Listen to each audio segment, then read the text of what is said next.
Hello, this is Chino Ream reporting for episode 5 of the Starcraft for Dummies. I think it's number 5, or is it number 4? I'm pretty sure it's number... No, it's not number 4, it might be number 6. I don't even know. I'm pretty sure it's number 5, in whatever order me and Chimp put them up in. So, right off the start of this game, I want to talk about something to do with expanding. Just because I don't want to wait for the rest of the game. This is a weird game, so... the first thing is when you expand, a good idea is to always take a bunch of your guys, not a lot, not all of them, and send them over to the expo to mine. And then on the way, what you can do, a lot of players don't know this, is that if you take a whole bunch of SCVs and you hit build structure and hit build refinery, and place the refinery down, only one will go to it. And another good thing to do with Expo, not good at the start of the game because it wastes production, but when you're expoing, as soon as you throw that down in that refinery, take 2 SCVs and right click on that refinery even as it's building. They'll wait there for a bit, but as soon as it finishes, they'll start to mine the Vespene. A lot of players won't expand on their Vespene because it just takes too much time or effort to do it when they could be macroing up and etc. So that's a really quick fix. Get your Vespene as well as your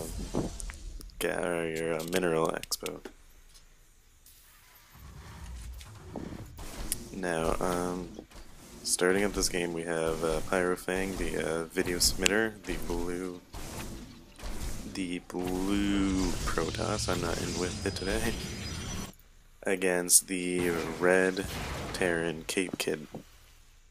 Now it looks like Cape Kid's going for a normal 2-barrack start, getting Marines and Marauders, versus the 3-4 gate. Oh no, a 4 gate.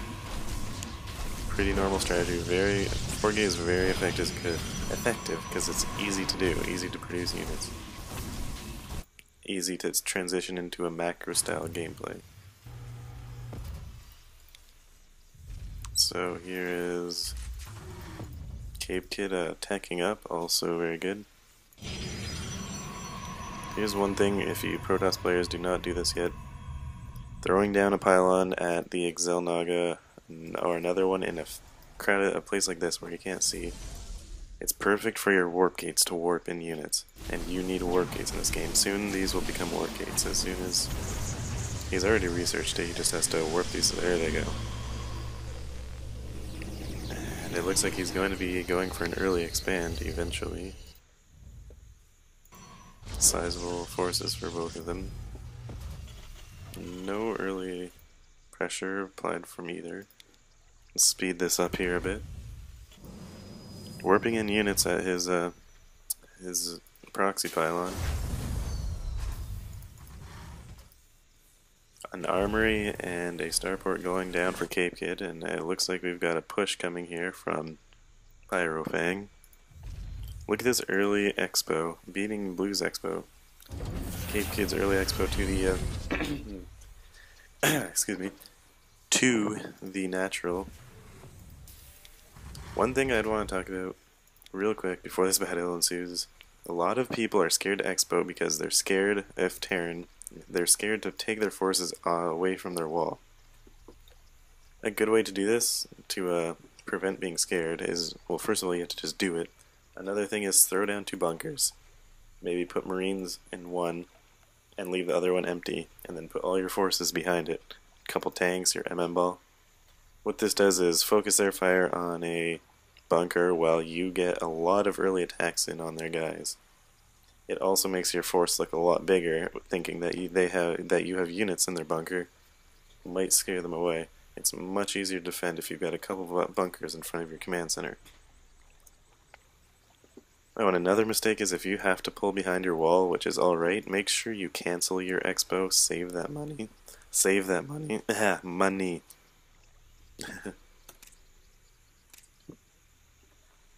And, well, let's watch this first battle here. He's not even, he looks like a Blue just sent his units in on a mass suicide, lost both of his stalkers. Remember to attack, then click. Do not just right-click your units. No matter where you're sending them, it's always better to just attack, click. It looks like an overpowered zealots. This is the power of the warp gate. Tons of zealots, especially with the proxy pylon. Just pushes out his units. Easy entrances into his base, and why he's pulling out? To finish off the command center, that would be why. Red in a bit of trouble here.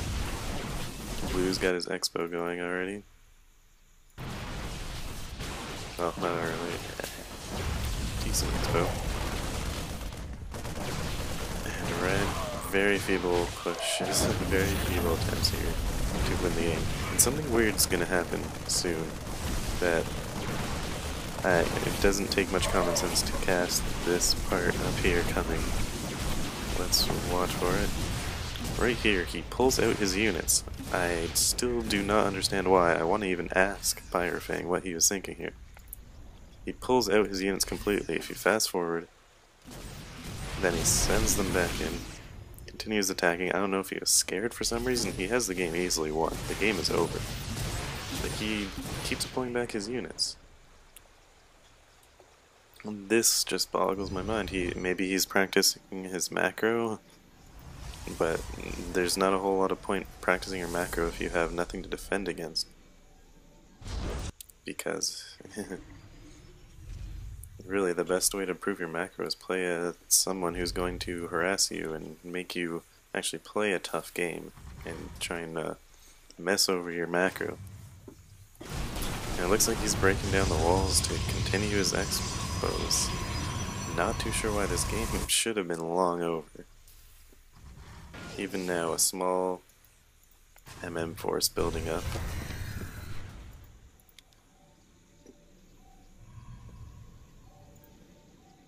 Some Colossi on the way.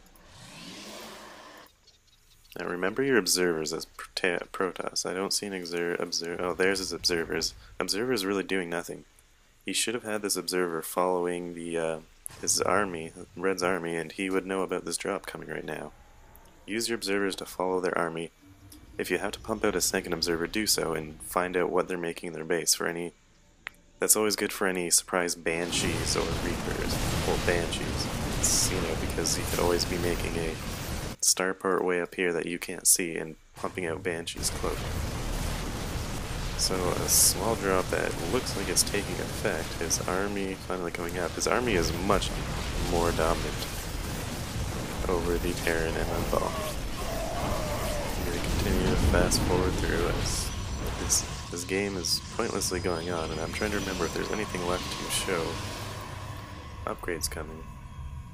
This is a gold level game, by the way. I think I would have to say Pyrofang is mid to high gold, whereas his opponent Cape Kid would be a low gold.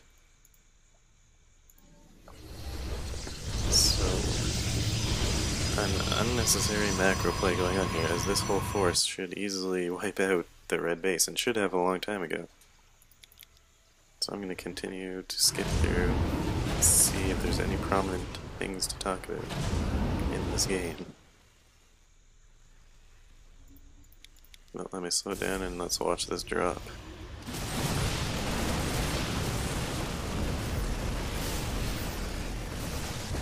Now, no point of bringing in a whole drop, like a drop attack and then dropping in his front. He could have just walked there. He probably would have noticed this and taken it out. A lot of things I'm noticing in low-level games is people are not using Xel'Naga towers. Very helpful. You know when an attack is coming when you can see them all coming across the lines. It's self-explanatory. And it looks like the red force is dominated again. I'm going to continue to skip through until something of effect is happening. Red, after making an armory, has done nothing with it except upgrade defenses of Vikings. That's not very useful when the Vikings aren't even that helpful. All the Vikings are going to do is help take out Colossi, and when there's only one or two Colossi, you really don't need that many Vikings. What he should have been doing with this is producing some Thors. He didn't make any Thors. I find that MM, Thor, and Viking is or with Medivacs, MMM, Thor, Viking is a very deadly combo.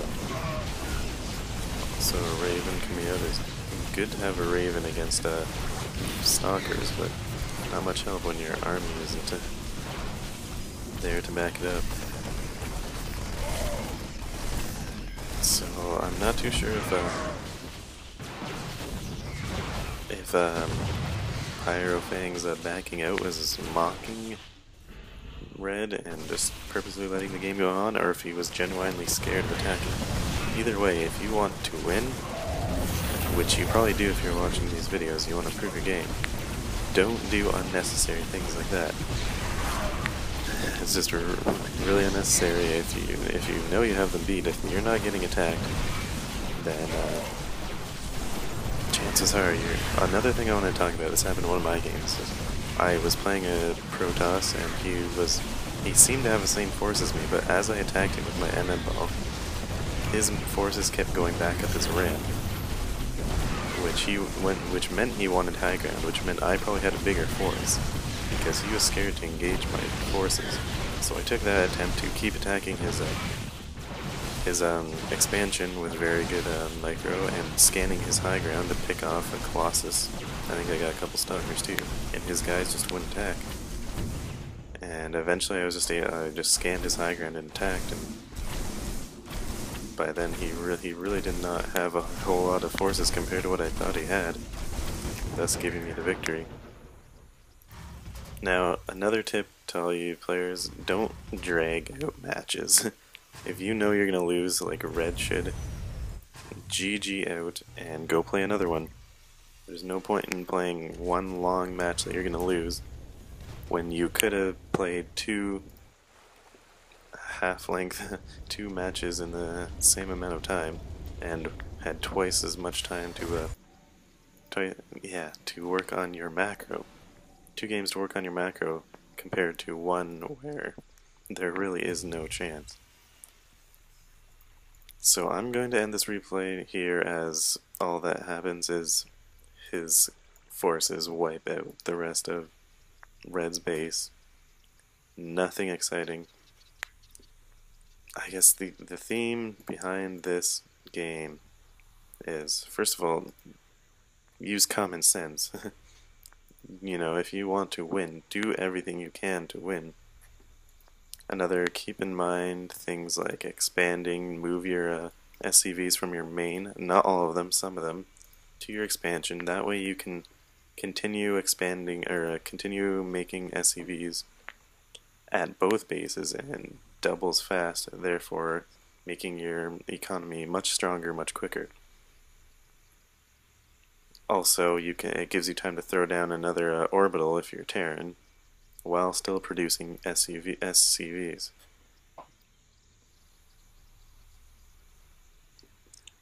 And next to that, remember the trick of right-clicking your probes on a simulator. I don't know if it works for a simulator actually, or Zerg. All I know for Terran is while it's building, you can right-click on it and they will mine there when it's ready. It probably does work for the other 2 races. You'll have to try that out. And as far as I'm concerned, that is everything needed to know for this match. Continue to submit your replays, and any of you who consistently watch this, be ready, because there is a tournament from SC4D coming up soon. It will be posted in the SCA tournament section. There will also possibly be a near future contest. Possibly. Don't quote me on that yet. But the tournament is coming. There will be video introduction for it, as well as a post on SEA, so look out for that. It's going to be great. It'll be for gold and under. Lots of fun. Possibly a prize or 2 going out there. as well as matches shoutcast for it. So look out for that very soon.